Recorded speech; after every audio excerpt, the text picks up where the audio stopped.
ഞാനും എൻ്റെ അനിയനും അവധിക്ക് അമ്മ വീട്ടിൽ പോകുമ്പോഴത്തേക്കും അവിടുത്തെ ആൻറ്റി ഏറ്റവും എളുപ്പത്തിൽ ഉണ്ടാക്കാവുന്നൊരു കറി ഞങ്ങൾക്ക് ഉണ്ടാക്കി തരും. അതെ, അതാണ് ഈ കാണുന്ന പരിപ്പ് കറി.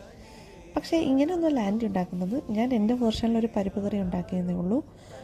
പരിപ്പ് കറിയും മുട്ടയും. മുട്ട എന്ന് പറഞ്ഞു കഴിഞ്ഞാൽ വെറുതെ മുട്ട പൊട്ടിക്കുക, അതിൻ്റെ മുകളിലേക്ക് കുറച്ച് മുളക് പൊടി വിതറുക, കുറച്ച് ഉപ്പ് വിതറുക, എന്നിട്ട് തിരിച്ചിടുക, മറിച്ചിടുക.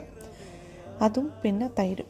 ആക്ച്വലി ഇതൊരു ഭയങ്കര അടിപൊളി കോംബോ ആണ്. എനിക്ക് ഭയങ്കര ഇഷ്ടമായിരുന്നത് അങ്ങനെ കഴിക്കാൻ വേണ്ടിയിട്ട്. പിന്നെ ഈ പരിപ്പ് കറി നിങ്ങൾ നോക്കണ്ട, ഇതൊരു പൊട്ടപ്പരിപ്പ് കറിയാണ്. സമയമുള്ളവർക്ക് ഉണ്ടാക്കാം. ഈ തക്കാളിയൊക്കെ ഇട്ട് ഞാൻ ഇത്ര ലാവിഷായിട്ട് ഉണ്ടാക്കിയതേ ഉള്ളൂ. പിന്നെ ഞാൻ വാങ്ങിച്ചുകൊണ്ട് വന്ന പരിപ്പാണെങ്കിൽ മാറിപ്പോയി. ഈ പരിപ്പല്ലായിരുന്നു, കുറച്ചുകൂടെ ചെറിയ ടൈപ്പിലെ പരിപ്പായിരുന്നു.